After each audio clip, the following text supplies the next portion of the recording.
अस्सलाम वालेकुम students. Welcome to computer science with sir Iqbal. जी स्टूडेंट्स, हमने लास्ट टाइम पीएचपी को इंस्टॉल किया था और एक बेसिक प्रोग्राम रन करके देखा था। आज हम देखते हैं कि अगर हमने इंटीग्रेटेड डेवलपमेंट इन्वायरमेंट सेटअप करना हो, जिसके अंदर पाइथन भी हो, जिसके अंदर एडिटर भी हो, जिसके अंदर सारी चीज़ें जो भी हमें चाहिए प्रोग्रामिंग से मुतल्लिक, वो सारी चीज़ें उसके साथ इंटीग्रेटेड हों, तो उसके लिए डिफरेंट किस्म की आईडीज़ अवेलेबल हैं।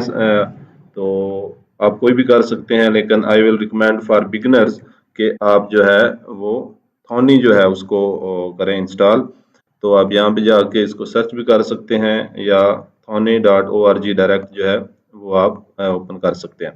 तो यहाँ पे आके आपने विंडो लिनक्स में, अगर ज़्यादातर आप विंडोज़ के ऊपर काम कर रहे होंगे तो विंडोज़ पे आप जाएंगे और वहाँ से ये आप कोई भी वर्जन जो है वो डाउनलोड कर सकते हैं। इसके ऊपर आप क्लिक करेंगे तो ये डाउनलोड होना शुरू हो जाएगा। ठीक है, जब ये डाउनलोड हो जाएगा तो उसके बाद आप इसको इंस्टॉल कर लेंगे। ठीक, तो जब इंस्टॉल हो जाएगा तो वहाँ पे फिर आप इसको जो है वो प्रोग्रामिंग के लिए इस्तेमाल कर सकते हैं। तो मेरे पास ये पहले से इंस्टॉल्ड है, तो मैं उसको एक दफ़ा ओपन कर लेता हूँ। ये मेरे पास है, तो इसको मैं ओपन करता हूँ। तो ये मेरे पास यहाँ पे एडिटर भी आ गया है और साथ साथ आप इसको प्रोग्राम रन भी करते जाएंगे। तो ये बड़ा ही एक हैंडी सा और बड़ा ही सिंपल सा एक आईडी है जो पाइथन के लिए इस्तेमाल होता है। तो बिगिनर्स के लिए ख़ास तौर पे ये बेहतरीन है।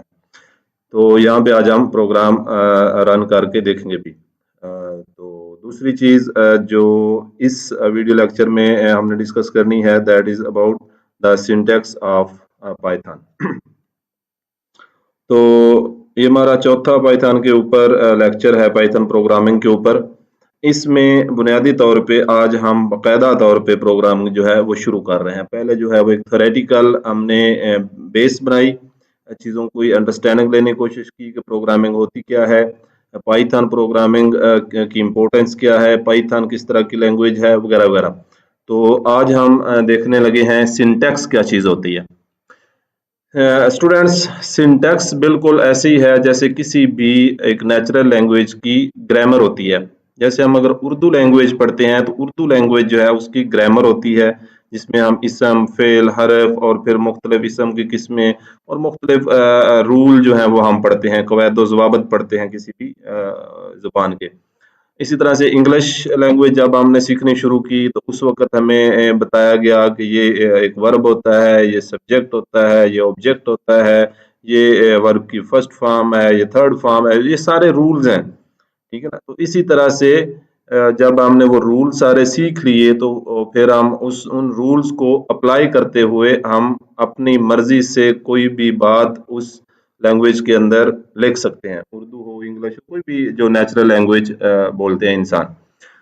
बिल्कुल इसी तरह से कोई भी जो प्रोग्रामिंग लैंग्वेज होती है, उसके भी अपने रूल्स होते हैं और हर प्रोग्रामिंग के अपना एक ग्रामर होती है, अपने सेट ऑफ रूल्स होता है। वो जो प्रोग्रामिंग लैंग्वेज का एक सेट ऑफ रूल है, उसको हम सिंटैक्स बोलते हैं। ठीक है? तो सिंटैक्स बुनियादी तौर पे आपके रूल्स हैं, सेट ऑफ रूल्स है, जो ये बताता है कि आप प्रोग्राम को किस तरह से लिखेंगे किसी भी लैंग्वेज के अंदर। तो हर लैंग्वेज का अपना अपना सिंटैक्स है, पाइथन का अपना सिंटैक्स है, सी लैंग्वेज का अपना सिंटैक्स है, जावा का अपना है, पीएचपी का अपना है, अपने अपने इनके जो है वो सिंटैक्स है। तो ये रूल्स सीखना इंतहाई ज़रूरी है, इसके बगैर जो है आप प्रोग्राम नहीं लिख सकते। ठीक है? तो आपको ये रूल सीखने का बुनियादी नुक्ता याद रखें कि जब भी कोई स्टेटमेंट किसी प्रोग्रामिंग लैंग्वेज के अंदर आप देखें, तो आपको वहाँ पे लिखे गए एक एक करैक्टर की समझ होनी चाहिए कि ये करैक्टर क्यों लिखा गया है, इसका पर्पस क्या है। तो इसी तरह से पाइथन के अंदर भी यही है। पाइथन के अंदर हम आगे प्रोग्राम लिखने लगे हैं। तो आपने जब भी कोई प्रोग्राम लिखना है, कोई देखना है किताब में से, तो आपको ये चीज़ वाज़िया होनी चाहिए कि ये करैक्टर यहाँ पे क्यों लगा हुआ है। अगर नहीं लगाएंगे तो उसका ज़ाहिर बात है वो आप वायलेट करेंगे रूल को। जब रूल को वायलेट करेंगे तो फिर एरर आ जाता है, उस एरर को हम सिंटैक्स एरर भी बोलते हैं। तो प्रोग्रामिंग के अंदर जी सेट ऑफ रूल्स जो ये बताता है कि प्रोग्राम कैसे लिखा जाएगा, उसको हम सिंटैक्स बोलते हैं सादा लफ्जों में। बिल्कुल ऐसे ही जैसे इंग्लिश के अंदर यहाँ पे एक एग्जांपल दी हुई है कि आप एक प्रॉपर सिंटैक्स लिखते हैं कि ही इज प्लेइंग। तो अगर आपने कहा है कि जी कोई खेल रहा है, वो ही इज प्लेइंग, आप इसको इस तरह से नहीं कह सकते कि प्लेइंग इज ही या प्लेइंग ही इज। ऐसा ये बिल्कुल गलत सेंटेंस होगा। ठीक है, तो ऐसे ही बिल्कुल कोई भी रूल जो है वो आपने पाइथन के अंदर जो है उसको ब्रेक नहीं करना, उसको वायलेट नहीं करना। तो अगर आप वायलेट करेंगे तो आपका प्रोग्राम नहीं चलेगा। पाइथन के अंदर अगर सिंटैक्स की बात करें तो पाइथन मशहूर इस वजह से है, फेमस इस वजह से है कि इसका सिंटैक्स बड़ा ही सिंपल है और बड़ा ही क्लीन है, और इसको बड़ी इजीली सीखा जा सकता है, खास तौर पर जो बिगनर्स हैं, जो बिल्कुल जिन्होंने को प्रोग्रामिंग की अलग भी नहीं आती, तो उनके लिए सीखना समझना बाकी सारी लैंग्वेजेस जो हैं जैसे सी है या सी प्लस प्लस है या जावा है, उनकी निस्बत पाइथन का सिंटैक्स जो है वो बहुत ही ईजी और सिंपल है। तो वो सिंटैक्स ही हम सीखना शुरू कर रहे हैं। तो ये नीचे है कि अगर आप उसको ब्रेक करते हैं तो वो एरर आएगा और आपका प्रोग्राम कभी भी रन नहीं होगा। तो अगर आपने कोई प्रोग्राम लिखा है, प्रोग्राम लिखने के बाद आप उसको रन करते हैं, प्रोग्राम रन नहीं हो रहा, इट मीन्स कि उसके अंदर कोई एरर है। ठीक है ना, कोई आपने रूल ब्रेक कर दिया है, तो आपने फिर डबल चेक करना है कि कहाँ पे आप जो है वो गलती कर रहे हैं। तो बेसिक एग्जांपल अगर हम देखें तो प्रिंट हेलो वर्ल्ड। तो यहाँ पे अगर आप देखें तो ये प्रिंट, ये कीवर्ड, ये फंक्शन का नाम है, इसको आपने बिल्कुल ऐसे ही लिखना है। ठीक है, इसमें आप चेंज नहीं, इसको आप कैपिटल भी नहीं करेंगे, किसी करैक्टर को ऐसे लिखा जाएगा, और ये ब्रैकेट भी आएगी ऐसे ही। अगर आप ब्रैकेट मिस करेंगे तो भी वो आप रूल वायलेट कर रहे होंगे। इसी तरह से ये डबल कोट्स ओपनिंग हो रहे हैं और यहाँ पे ये डबल कोट्स जो है वो क्लोज हो रहा है। इसके अंदर जो कुछ है वो एक स्ट्रिंग है, वो जो मर्जी लिखा हो, जो भी पैगाम होगा वो आपका डिस्प्ले हो जाएगा। तो यहाँ पे ब्रैकेट ओपन हो रही है और डबल कोट्स ओपनिंग है, यहाँ पे क्लोज हो रही हैं, और उसके बाद फिर आप देखें तो ब्रैकेट ये क्लोज हो रही है। तो ये ऐसे ही लिखना है, क्यों? क्योंकि ये रूल है, ये सिंटैक्स है। अब आप ये नहीं कह सकते कि ये ब्रैकेट के से पहले क्यों नहीं लिखा जा सकता जी, ये डबल कोट्स।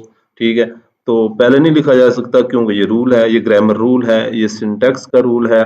तो आपने इसी को ही फॉलो करना है, इसी को ही लर्न करना है। फिर आपने तरतीब को भी मलूज़े खातर रखना है। ठीक है ना, तो ये ब्रैकेट जो है वो पहले ओपन हुई है तो ये एंड पे क्लोज होगी। ठीक है ना, तो ये इस तरह से एक बेसिक से प्रोग्राम के अंदर ये 3-4 रूल हमने देख लिए हैं। तो इसके अंदर वो देख रहा है कि वो कह रहा है जी this line tells the computer to print a message. तो इससे सिंपल एक मैसेज प्रिंट होता है। प्रिंट कोई भी मैसेज अगर आप स्क्रीन के ऊपर डिस्प्ले करना चाहते हैं, प्रिंट करना चाहते हैं, शो करना चाहते हैं, तो सिंपली आप उस मैसेज को प्रिंट के अंदर इसी तरह से ब्रैकेट्स और जो डबल कोटेशन है इसके अंदर लिख देते हैं, तो वो मैसेज प्रिंट हो जाता है। अगर if you forget the brackets और कोटेशन मार्क्स, अगर आपकी कोटेशन मार्क्स या ब्रैकेट्स आप किसी वजह से भूल जाते हैं, आप नहीं लिख पाते, फिर क्या होगा? Python will show an error, it is called syntax error. So writing with the correct syntax is important. तो आपने हमेशा करेक्ट सेंटेंस जो है उसको मेक श्योर करना है। तो इसको हम जरा अपनी आईडी जो इंस्टॉल की है वहां पे, अच्छा, जितनी भी चीजें हम यहाँ पे सीखेंगे करेंगे, आपने उन सब की प्रैक्टिस जो है वो यहाँ पे अपनी इस आईडी के अंदर जो इंस्टॉल कर रहे हैं की है धोनी, उसके अंदर साथ साथ प्रैक्टिस जरूर करते जाना है। Programming is all about practice, practice के बगैर प्रोग्रामिंग नहीं आ सकती। तो लेट्स स्टार्ट कि इसके अंदर जो है वो हम लिखने की कोशिश करते हैं।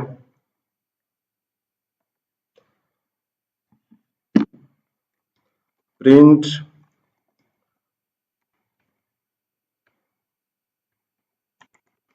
Hello world.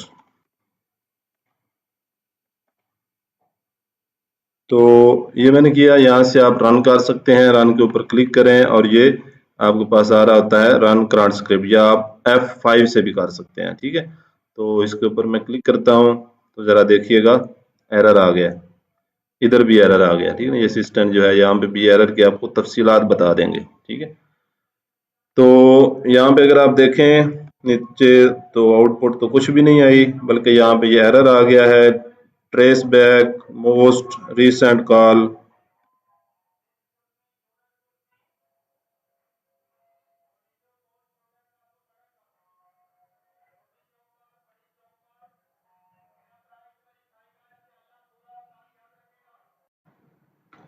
जी, तो ये एरर आ रहा है, इसके में अगर आप एरर को देखें तो वो कह रहा है जी ब्रैकेट वाज नेवर क्लोज्ड, यानी कि ये जो ब्रैकेट आपने ओपन की है इसको आपने क्लोज की ही नहीं है, इस वजह से एरर आ रहा है। तो लेट्स से मैं इसको भी क्लोज कर देता हूँ। क्लोज करने के बाद मैं इसको दोबारा से रन करता हूँ। अभी आप देखें तो ये मैसेज प्रिंट हो गया, हेलो वर्ल्ड। ठीक है, इस तरह से अगर आप इसको इसका कोई स्पेलिंग जो है वो भूल जाते हैं तो ये इस तरह से अगर आप करेंगे तो यहाँ से अगर आप इसको रन करें तो अभी भी इसमें चूंकि हमने वो मिस कर दी थी टी, तो ये इज नॉट डिफाइंड, तो ये फंक्शन इस नाम का कोई डिफाइंड नहीं है बल्कि ये प्रिंट है। ठीक है, इसी तरह से अगर आप इसको लेट्स से आप ये मिस कर देते हैं डबल कोटेशन, तो उसमें भी अगर आप देखें इसको रन करें दोबारा से तो एरर आ गया है जी, ये अनटर्मिनेटेड स्ट्रिंग लेटरल डिटेक्टेड एट, तो ये यहाँ पे इस तरह से आ रहा है। तो ये गलतियाँ हैं। तो बुनियादी तौर पर यहाँ पे सीखने की बात ये है कि अगर आपका प्रोग्राम सही आउटपुट नहीं दे रहा तो उसके अंदर कोई गलती होगी और यहाँ से आप जो है उस गलती को चेक कर सकते हैं, गलती आ किस वजह से रही है, तो उसको फिर आप दुरुस्त कर सकते हैं। ठीक है, तो ये इस तरह से दुरुस्त फॉर्म में इसको लिखना अज हद ज़रूरी है। तो इसकी आपने प्रैक्टिस करनी है। इसको आपने 8, 10, 12, 14 लिख के इसी तरह से छोटी-छोटी स्टेटमेंट्स प्रिंट की वो आपने ज़रूर उसमें जो है वो इसके ऊपर टेस्ट करना है, रन करना है। तो ये आपकी एक तरह की असाइनमेंट है कि आपने 10 से 12 लाइनें जो हैं प्रिंट की वो लिखनी है और हर एक, जैसे ये मैंने प्रिंट है हेलो वर्ल्ड लिखा है, तो नीचे मैं एक और लिख देता हूँ प्रिंट, मैं कहता हूँ जी अस्सलाम अलैकुम स्टूडेंट्स। तो यहाँ पे जी ये आ गया। अभी मैं अगर इसको रन करता हूँ तो आप देखिएगा इसमें ये दोनों हेलो वर्ल्ड अस्सलाम वालेकुम स्टूडेंट दोनों आ रहे। तो इस तरह की आपने तकरीबन 10 लाइनें लिख के इसको चेक करना है, प्रैक्टिस करनी है। ठीक है जी, तो अगर आपको कोई मसला है, कोई इशू आ रहा है तो आप कमेंट्स में पूछ सकते हैं। अगले लेक्चर में जो है वो दोबारा मिलते हैं। थैंक यू वेरी मच, अल्लाह हाफिज़।